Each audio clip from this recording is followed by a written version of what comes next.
పెళ్ళైనా పండగైనా వేడుక ఏదైనా పట్టుచీరల ప్రత్యేక వేదిక వారాహి సిల్క్స్.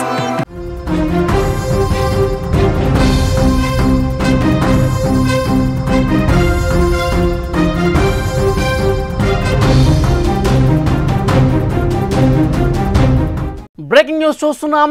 ఇజ్రాయెల్ ఇరాన్ మధ్య భీకర యుద్ధం కొనసాగుతోంది. ఇరు దేశాల మధ్య క్షిపణులు వైమానిక దాడులు కొనసాగుతూనే ఉన్నాయి. టెహరాన్లోని పలు కీలక ప్రాంతాలు తీవ్రంగా ధ్వంసమైనటువంటి పరిస్థితి. ఇజ్రాయెల్ ఆపరేషన్ రైజింగ్ లైన్ పేరుతో దాడులు విపరీతంగా కొనసాగుతున్నటువంటి పరిస్థితి ఉంది. చమురు డిపోలు టార్గెట్గా ఇజ్రాయెల్ దాడులు చేస్తోంది. ఖమేనీ నివాసానికి అత్యంత సమీపంలో ఈ పేలుళ్లు జరుగుతున్నాయి. బంకర్లో దాక్కున్నాడు Iran supreme leader Ali Khamenei. Khamenei పూర్తిగా పారిపోయే పరిస్థితుంది. యుద్ధం దాడిని తీవ్రతను తట్టుకోలేక ఖమేనీ పారిపోయిన పరిస్థితుంది. ప్రస్తుతం ఇజ్రాయెల్ ఇరాన్ మధ్య భీకర యుద్ధానికి సంబంధించిన విజువల్స్ ఒక బాక్స్లో మీరు చూస్తున్నారు. ఇరు దేశాలు కూడా క్షిపణులు వైమానిక దాడులకు పాల్పడుతున్న పరిస్థితుంది. జూన్ 13న Israel defence forces Mossad operation rising lion పేరుతో పెద్ద ఎత్తున ఇరాన్లోని అణు స్థావరాలు, సైనిక స్థావరాలు, ఉన్నతాధికారుల నివాసాల మీద వరుసగా దాడులు చేస్తూ ఉంది. ఈ దాడుల్లో పలువురు సైనిక అధికారులు, సైంటిస్టులు కూడా చనిపోయిన విషయం తెలుసు. దేశానికి వెన్నెముక లాంటి స్థావరాల మీద దెబ్బ కొడుతోంది ఇజ్రాయెల్. ముఖ్యంగా చమురు డిపోలు, శుద్ధి కర్మాగారాలపై వరుసగా క్షిపణి ప్రయోగం చేసింది. ఇదిలా ఉంటే Iran supreme leader Ayatollah Ali ఖమేనీని అధికారులు సురక్షిత ప్రాంతాలకు తరలించినట్టుగా తెలుస్తోంది. ఈశాన్య టెహరాన్లోని అండర్ గ్రౌండ్ బంకర్లో ఖమేనీ తన కుటుంబంతో సహా తలదాచుకున్నట్టుగా సమాచారం వస్తుంది. ఈ మేరకు విశ్వసనీయ వర్గాలను ఉటంకిస్తూ ఇంటర్నేషనల్ మీడియాలో కూడా వరుసగా కథనాలు వస్తున్నటువంటి పరిస్థితి. విజువల్స్లో మనం చాలా స్పష్టంగా చూడొచ్చు. ఇజ్రాయెల్ ఏ స్థాయిలో దాడులు చేస్తుందో, ఏ విధంగా వరుసగా దాడులు చేస్తుందో చూస్తున్నాం. ఏదైతే ఇరాన్కు సంబంధించినటువంటి సుప్రీం లీడర్ ఖమేనీ అధ్యక్ష భవనానికి సమీపంలో, అత్యంత సమీపంలో ఇజ్రాయెల్ దాడులు చేస్తోంది. ఒక హెచ్చరిక జారీ చేసినటువంటి పరిస్థితి. భయంతో గజగజ వణికిపోతూ ఖమేనీ బంకర్లో తలదాచుకున్నటువంటి పరిస్థితి. ఇరు దేశాలు కూడా క్షిపణులు వైమానిక దాడులకు పాల్పడుతున్న పరిస్థితి. ఈ యుద్ధంలో ఇరాన్ తీవ్రంగా నష్టపోయినటువంటి పరిస్థితి. ఇరాన్ సైంటిస్టులు, ముఖ్యంగా అణు శాస్త్రవేత్తలు కొంతమంది చనిపోయారు. ఆ తర్వాత సైనిక ఉన్నతాధికారులు చనిపోయినటువంటి పరిస్థితి. దీని మీద దాడిని తీవ్రతరం చేసుకోవడం కోసం, ఇజ్రాయెల్ మీద ప్రతిదాడి కోసం ఇరాన్ ప్రయత్నించినప్పుడు కూడా ఇరాన్ పూర్తిగా చేతులెత్తేసిన పరిస్థితి ఉంది.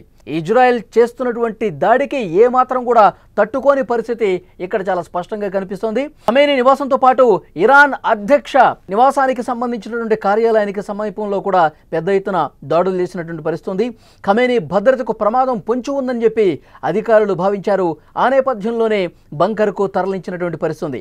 ఆపరేషన్ రైజింగ్ లయన్ తొలి రోజే ఖమేనీని లక్ష్యంగా చేసుకుని ఇజ్రాయెల్ తొలుత భావన చేసింది. కానీ అణుశుద్ధి కార్యక్రమాన్ని పూర్తిగా నిర్వీర్యం చేసే విధంగా ఇరాన్కు మరొక అవకాశం ఇవ్వాలని నెతన్యాహు సర్కారు ఆలోచన చేసింది. కేవలం హెచ్చరికగా మాత్రమే ఖమేనీ నివాసం సమీపంలో దాడులు చేసినట్టుగా వార్తలు వస్తున్నాయి. గత 4 రోజులుగా పరిస్థితి మనం చూస్తున్నాం.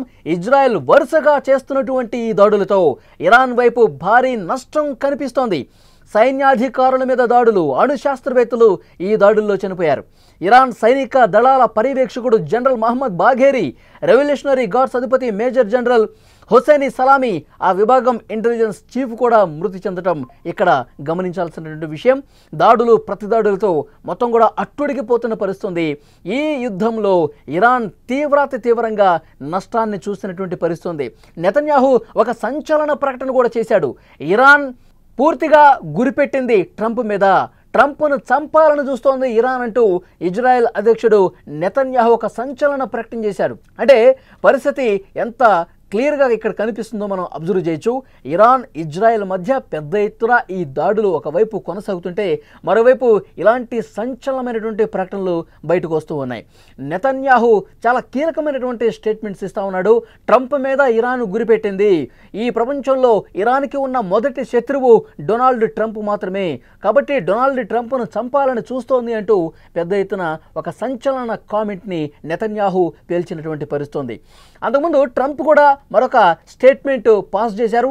ట్రంప్ ఏమన్నారంటే ముఖ్యంగా ఇరాన్కి సంబంధించి ఏదైతే సుప్రీం లీడర్ ఖమేనీ ఉందో ఆ ఖమేనీని చంపాలని చెప్పి ఒక ప్రతిపాదన నా ముందుకు ఇజ్రాయెల్ తీసుకొచ్చింది, దానికి నేను ఒప్పుకోలేదు అంటూ కూడా ట్రంప్ కామెంట్ చేసిన పరిస్థితుంది. దీనికి ఇజ్రాయెల్ అధ్యక్షుడు నెతన్యాహు ఖండించారు. అలాంటిదేమీ లేదు, అలాంటి ప్రతిపాదన ఏమీ మేము తీసుకురాలేదు అంటూ ఆయన కూడా దీన్ని ఖండించిన పరిస్థితుంది. ప్రస్తుతం ఇజ్రాయెల్ ఇరాన్ మధ్య ఒక భీకర దాడులకు సంబంధించిన దృశ్యాలు మీరు స్క్రీన్ మీద చూస్తూ ఉన్నారు. పెద్ద ఎత్తున ఖమేనీ నివాస స్థలానికి అతి సమీపంలో పెద్ద ఎత్తున దాడులు కొనసాగుతున్న పరిస్థితుంది. ఇజ్రాయెల్ పూర్తిగా పైచేయి సాధించిన పరిస్థితుంది. ఎందుకంటే ఇరాన్కి సంబంధించి ఏవైతే అణుస్థావరాలు ఉన్నాయో, అణుశుద్ధి కేంద్రాలు ఉన్నాయో, ముఖ్యంగా సైనిక స్థావరాలు కావచ్చు, చమురు క్షేత్రాలు కావచ్చు, వీటన్నింటి మీద పెద్ద ఎత్తున ఇజ్రాయెల్ దాడులు చేసిన పరిస్థితుంది. ఇరాన్ తీవ్రమైనటువంటి నష్టాన్ని మూటగట్టుకున్న పరిస్థితుంది. ఎందుకంటే ఇరాన్ మళ్ళీ తిరిగి దాడి చేయలేని పరిస్థితి, వైమానిక దాడులు చేయలేని పరిస్థితి, అణు దాడులు చేయాలన్నా కూడా ఒకసారి పునరాలోచన చేసే పరిస్థితి కనిపిస్తుంది. ఎందుకంటే పూర్తిగా శక్తిని కోల్పోయినటువంటి సిచ్యువేషన్ ఒకవైపు ఇరాన్ నుంచి కనిపిస్తోంది. ఎందుకంటే ఇరాన్ ఏ క్షణంనైనా మా మీద పెద్ద ఎత్తున దాడి చేసే సమాచారం మాకు ఉంది కాబట్టి మా ప్రాణరక్షణ కోసం, మా దేశాన్ని మేము కాపాడుకోవడం కోసం, మా పౌరుల రక్షణ మాకు ప్రధాన కర్తవ్యం కాబట్టి మేము దాడులు స్టార్ట్ చేశాము ఇరాన్ మీద అని చెప్పి చాలా స్పష్టంగా చెప్తున్నటువంటి పరిస్థితి. అందుకే అణు స్థావరాలకు సంబంధించి అక్కడ సైంటిస్టులు ఎవరైతే ఉన్నారో, అణు శాస్త్రవేత్తలు, వాళ్ళని అంతమొందించాము, సైనిక అధికారులని అంతమొందించడానికి ప్రధాన కారణం ఇదే.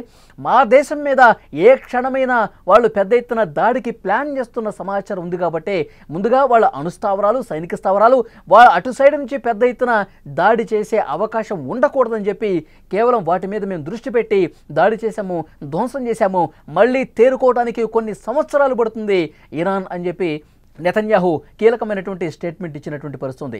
సో చాలా స్పష్టంగా మనం విజువల్స్లో కూడా చూస్తున్నాము ఇజ్రాయెల్ ఇరాన్ దాడులతో ప్రస్తుత పరిస్థితి ఎంత భయానకంగా ఉందో అక్కడ సిచ్యువేషన్ కనిపిస్తుంది. ఎందుకంటే థర్డ్ వరల్డ్ వార్కు ఇది ఒక అడుగుగా భావిస్తూ ఉన్నారు. ఎందుకంటే ఇప్పటికే ఇరాన్ కూడా చెప్తా ఉన్నారు, పాకిస్తాన్తో పాటు మిగతా మిత్ర దేశాలు ఏవైతే ఉన్నాయో, తుర్కీ కావచ్చు, ఇప్పటికే స్టేట్మెంట్స్ జారీ చేసిన పరిస్థితుంది. మేము గనక దాడి చేయటం మొదలు పెడితే మాతో కలిసి వచ్చే దేశాలు చాలానే ఉన్నాయి, ఇస్లామిక్ కంట్రీస్ చాలానే ఉన్నాయి, మా దాడి చాలా బలంగా ఉంటుందని చెప్పి స్టేట్మెంట్ పాస్ చేసిన పరిస్థితుంది. కానీ ఇక్కడ ఇజ్రాయెల్ మాత్రం ఒకవైపు వాళ్ళ నుంచి స్టేట్మెంట్సే వస్తున్నాయి, ఇటువైపు నుంచి మాత్రం క్షిపణులు వస్తున్నాయి, పెద్ద ఎత్తున దాడులు కొనసాగుతున్నటువంటి పరిస్థితుంది. ఇప్పుడు వైమానిక దాడులు షురూ చేసింది ఇజ్రాయెల్. ఎందుకంటే ఇక్కడ ఇరాన్ వైపు నుంచి దాడులు చాలా బలహీనమైన పరిస్థితి కనిపిస్తోంది. దాడులు చేయలేని స్థితికి చేర్చుకున్న తర్వాత ఇప్పుడు వైమానిక దాడులతో చాలా తీవ్రమైనటువంటి దాడులు ఇజ్రాయెల్ నుంచి వస్తున్నటువంటి నేపథ్యంలో ఇక ఖమేనీ తట్టుకోలేకపోయాడు. ఇరాన్ సుప్రీం లీడర్ ఖమేనీ పూర్తిగా బంకర్లో దాక్కున్న పరిస్థితి కనిపిస్తుంది. అక్కడ స్థానికంగా ఉన్నటువంటి అధికారులు, సైనిక అధికారులు కూడా ఖమేనీ ఇక్కడ ఉండడం సేఫ్ కాదు, ఎందుకంటే చాలా కొద్ది దూరంలోనే పెద్ద ఎత్తున దాడులు చేసింది ఇజ్రాయెల్, ఆయన ప్రాణాలకు ఇబ్బందికర పరిస్థితి ఏర్పడుతుంది కాబట్టి బంకర్లో ఉండటమే సేఫ్. గతంలో జరిగినటువంటి ఉద్రిక్త పరిస్థితుల్లో కూడా ఖమేనీ ఇలాగే బంకర్లో దాక్కున్నాడు. సో ఇప్పుడు కూడా సేఫ్గా బంకర్లో దాచినటువంటి పరిస్థితి, పూర్తిగా చేతులెత్తేశాడు, పారిపోయే పరిస్థితి కనిపిస్తోంది. ఇక్కడ క్లియర్గా ఇజ్రాయెల్ పైచేయి సాధించింది. మరొకసారి దాడుల పేరుతో మీరు స్టేట్మెంట్స్ పాస్ చేస్తే పూర్తిగా మీ దేశాన్ని నామరూపాలు లేకుండా చేస్తామని చెప్పి చాలా స్పష్టంగా ప్రకటనలు వస్తున్నాయి. ఒకవైపు ట్రంప్ నుంచి కూడా చాలా స్పష్టమైనటువంటి హెచ్చరిక వస్తుంది ఇరాన్కి, పుతిన్ నుంచి కూడా చాలా స్పష్టమైన హెచ్చరిక ఇరాన్కు వస్తోంది. ఎందుకంటే ఇరాక్లో ఉన్నటువంటి సైనిక స్థావరాలు అమెరికాకు సంబంధించి ఏవైతే ఉన్నాయో వాటి మీద దాడులు కొనసాగితే గనక, వాటిని బేస్ చేసుకొని ఇరాన్ దాడి చేస్తే గనక తగిన మూల్యం చెల్లించుకోక తప్పదు, భారీ మూల్యం చెల్లించుకోక తప్పదు. మేము మళ్ళీ మీ మీద తిరగబడితే పూర్తిగా మీ దేశం లేకుండా పోతుంది, ప్రపంచ పటంలో ఇరాన్ నామరూపాలు లేకుండా పోతుందని చెప్పి ట్రంప్ కూడా హెచ్చరించిన పరిస్థితుంది. పుతిన్ కూడా సేమ్ ఇలాంటి కామెంట్స్ చేస్తున్నటువంటి పరిస్థితుంది. సో విజువల్స్లో మనం చూస్తున్నాం యుద్ధం కొనసాగుతూనే ఉన్న పరిస్థితి కనిపిస్తుంది. బిల్డింగ్స్ ఏ విధంగా తునాతునకలవుతున్నాయి, ఇటు టెల్ అవీవ్లో కావచ్చు, ముఖ్యంగా ఇరాన్ టెహరాన్లో కావచ్చు, పరిస్థితి మనం చూస్తున్నాం. దాడుల తర్వాత, వైమానిక దాడుల తర్వాత, క్షిపణి దాడుల తర్వాత పూర్తిగా నివాస సముదాయాలు ఎంత ఘోరంగా దెబ్బతున్నాయో చాలా స్పష్టంగా మనకు కనిపిస్తోంది. ఇరాన్ సుప్రీం లీడర్ ఖమేనీ అయితే ప్రాణ భయంతో దాక్కున్న సిచ్యువేషన్ మనం చూస్తున్నాం.